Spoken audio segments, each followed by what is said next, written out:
રણાસણ જે ગુજરાત રાજ્યના સાબરકાંઠા જિલ્લાના તલોદ તાલુકામાં આવેલું એક ઐતિહાસિક રજવાડું છે, જેનો ઇતિહાસ સદીઓથી શરૂ થાય છે. રણાસણ જે ભારતની આઝાદી પહેલાં એક સમૃદ્ધ રજવાડું હતું, જેમાં અનેક શાસકો દ્વારા શાસન કરવામાં આવ્યું હતું. તેમના શાસનકાળ દરમિયાન બાંધવામાં આવેલ ઇમારતો આજે પણ રણાસણમાં જોવા મળે છે, જે જોઈને આપણને રણાસણ રજવાડાનો ઇતિહાસ જાણવાની ઈચ્છાઓ જાગે છે. જેથી આજના વિડીયોમાં આપણે રણાસણ રજવાડાનો ઇતિહાસ જાણીશું. મિત્રો, રણાસણ જે ગુજરાતના સાબરકાંઠામાં આવેલું એક સમયનું ઐતિહાસિક રજવાડું છે, જેની સ્થાપના રહેવાર પરમાર રાજપૂતો દ્વારા કરવામાં આવી હતી. તો મિત્રો, સૌપ્રથમ જાણીશું આપણે રણાસણ રજવાડાની સ્થાપના કેવી રીતે થઈ અને કોના દ્વારા કરવામાં આવી. ઉત્તર ગુજરાતના વિશાળ મેદાનો વચ્ચે સાબરકાંઠા જિલ્લામાં આવેલું એક નાનું ગામ રણાસણ.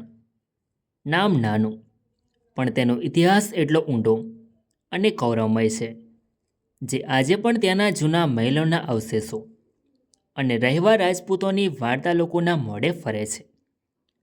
રણાસણ રજવાડું ગુજરાતના ઇતિહાસમાં એક નાનું પરંતુ નોંધપાત્ર રજવાડું હતું, જે મહીકાંઠા વિસ્તારમાં આવેલું હતું. રણાસણ રજવાડાના શાસકો ઠાકોરનું બિરુદ ધરાવતા હતા. રણાસણ રજવાડાના ઠાકોરો રહેવાર રાજપૂત છે.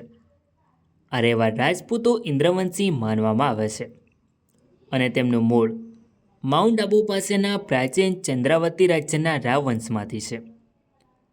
ચંદ્રાવતી એ જગ્યા છે જ્યાં પરમાર રાજપૂતોનું શાસન હતું અને ભીમદેવ પ્રથમ જેવા મહાન રાજાઓ થઈ ગયા. ઈસવીસન 1229માં, એટલે કે 13મી સદીની શરૂઆત વખતે તેમના પૂર્વજ જસપાલસિંહજી ચંદ્રાવતીથી મહીકાંઠામાં આવેલા હડોલ ગામે આવીને વસ્યા. જસપાલસિંહજી પછી તેમની ઘણી પેઢીઓ હડોલમાં રહી. તે પછી જસપાલસિંહજીની 13મી પેઢીમાં ઠાકોર પૃથ્વીરાજસિંહજી થયા, જેમણે ગોરવાડા અને આસપાસના વિસ્તારો મેળવ્યા અને તેના પર પ્રભુત્વ જમાવ્યું. સમય જતાં આ વંશની ઘણી શાખાઓ થઈ અને રણાસણ એક મહત્વની શાખા બની. રણાસણ રિયાસતની સ્થાપના મોહનપુરના ઇતિહાસમાં જણાવેલા શિવાજીના પૌત્ર રાજસિંહજીએ કરી હતી. ઠાકોર રાજસિંહજીએ ઈડર રાજ્યની ઘણી મોટી સેવાઓ આપી હતી. ઠાકોર રાજસિંહજીને 3 પુત્રો હતા: સુરસિંહજી, કેશવદાસજી અને તેજસિંહજી.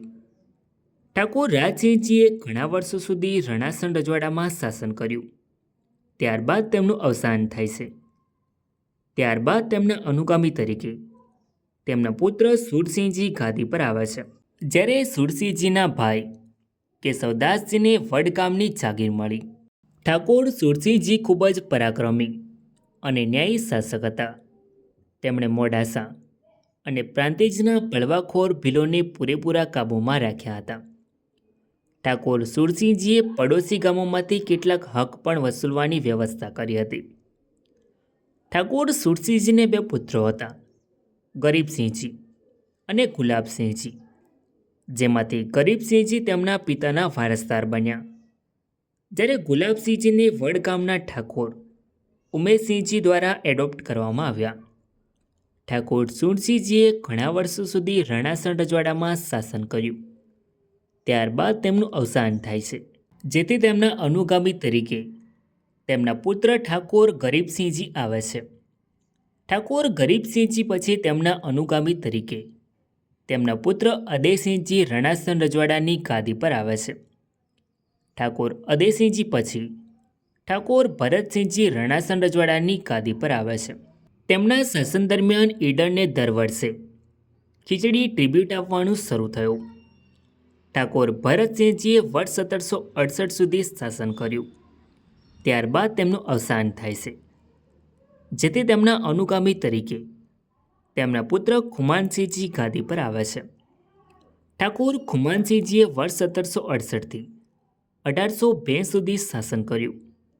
ત્યારબાદ તેમનું અવસાન થાય છે, જેથી તેમના અનુગામી તરીકે ઠાકોર મકનસિંહજી રણાસણની ગાદી પર આવે છે.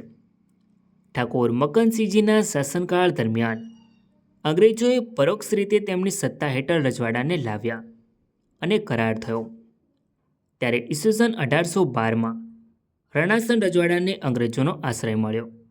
અંગ્રેજોના શાસન દરમિયાન રણાસણ રજવાડાના શાસકોએ પ્રત્યક્ષ રીતે તેમનું શાસન ચાલુ રાખ્યું. આ શાસકોના શાસન દરમિયાન રણાસણમાં અનેક ઇમારતો, મહેલો અને બાંધકામો થયા, જે આજે પણ જોવા મળે છે. ઠાકોર મકનસિંહજીએ રણાસણ રજવાડામાં રસ્તા પર થતી લૂંટફાટ બંધ કરાવી અને શાંતિ સ્થાપી. તેમણે વર્ષ 1802થી 1828 સુધી શાસન કર્યું. ત્યારબાદ તેમનું અવસાન થાય છે, જેથી તેમના અનુગામી તરીકે તેમના પુત્ર રાયસિંહજી ગાદી પર આવ્યા છે. ઠાકોર રાયસિંહજીનું શાસન ટૂંકા ગાળાનું હતું. તેમનો કોઈ વારસદાર ન હોવાથી તેમના અનુગામી તરીકે લાલસિંહજી ગાદી પર બેઠા, પરંતુ તેમનું શાસન પણ ટૂંકા ગાળાનું રહ્યું, જેથી તેમના અનુગામી તરીકે ઠાકોર સરદારસિંહજી ગાદી પર આવે છે. ત્યારબાદ તેમના અનુગામી તરીકે તેમના પુત્ર વજયસિંહજી રણાસણ રજવાડાની ગાદી પર આવે છે. ઠાકોર વજયસિંહજીએ 1879 સુધી શાસન કર્યું. ત્યારબાદ તેમનું અવસાન થાય છે. ત્યારબાદ તેમના અનુગામી તરીકે તેમના પુત્ર ઠાકોર હમીરસિંહજી ગાદી પર આવે છે. ઠાકોર હમીરસિંહજીએ વર્ષ 1879થી 1890 સુધી શાસન કર્યું. ત્યારબાદ તેમનું અવસાન થાય છે, જેથી તેમના પુત્ર ઠાકોર કિશોરસિંહજી રણાસણની ગાદી પર આવે છે. ઠાકોર કિશોરસિંહજીએ વર્ષ 1890થી 1914 સુધી શાસન કર્યું. ત્યારબાદ તેમનું અવસાન થાય છે. તેમનો કોઈ વારસદાર ન હતો, જેથી ભાયત પરિવારના પૃથ્વીસિંહજીની ગાદી મળી. ઠાકોર પૃથ્વીસિંહજી માત્ર 3 વર્ષ જ જીવ્યા અને 5 ઓગસ્ટ 1917ના રોજ તેઓ અવસાન પામ્યા, જેથી ઠાકોર તખતસિંહજીને 12 નવેમ્બર 1917ના રોજ ગાદીએ બેસાડવામાં આવ્યા. ઠાકોર તખતસિંહજીએ વર્ષ 1917થી 1938 સુધી શાસન કર્યું. ત્યારબાદ તેમનું અવસાન થાય છે, જેથી તેમના અનુગામી તરીકે ઠાકોર જસવંતસિંહજી રણાસણની ગાદી પર આવે છે. ઠાકોર જસવંતસિંહજી 1938માં ગાદી પર આવે છે, જેઓ રણાસણના 16મા અને છેલ્લા શાસક હતા.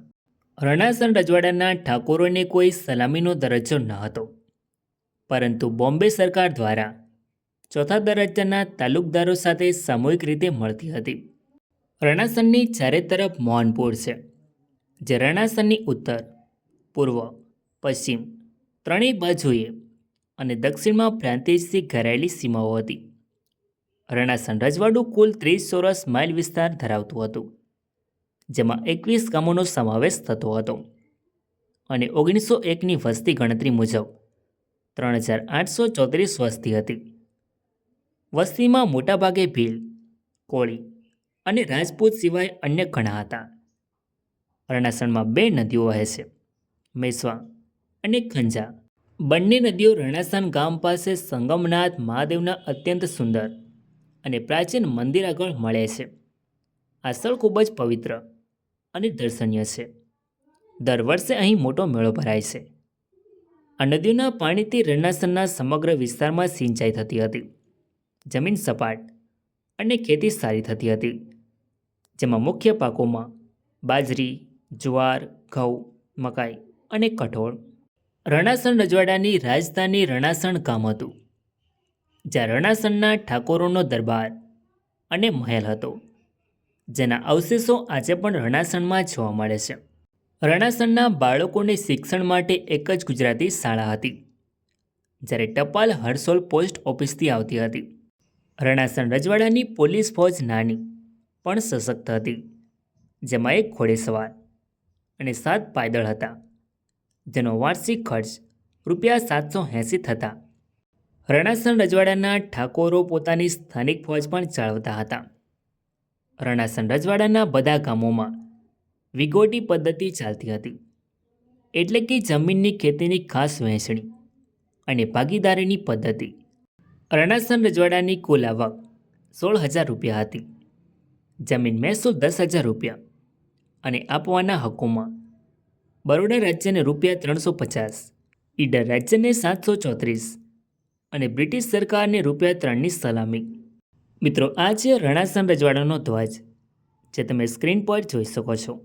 મિત્રો, ભારત દેશમાં 1947 સુધી અંગ્રેજોનું શાસન રહ્યું હતું.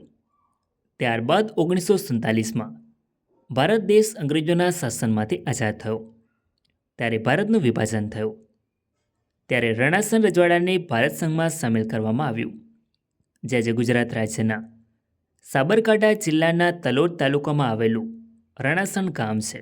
તો મિત્રો, આ હતો રણાસણ રજવાડાનો ઇતિહાસ. આઈ હોપ કે તમને આ વિડીયો ગમ્યો હશે. સૌને લાઈક કરીને કમેન્ટમાં તમારો અભિપ્રાય જરૂર લખો. અને ચેનલમાં નવા હોય તો આવા જ અવના વિડીયો જોવા માટે ચેનલને સબસ્ક્રાઈબ જરૂર કરો. તો મળીએ એક નવા વિડીયોમાં. ધન્યવાદ.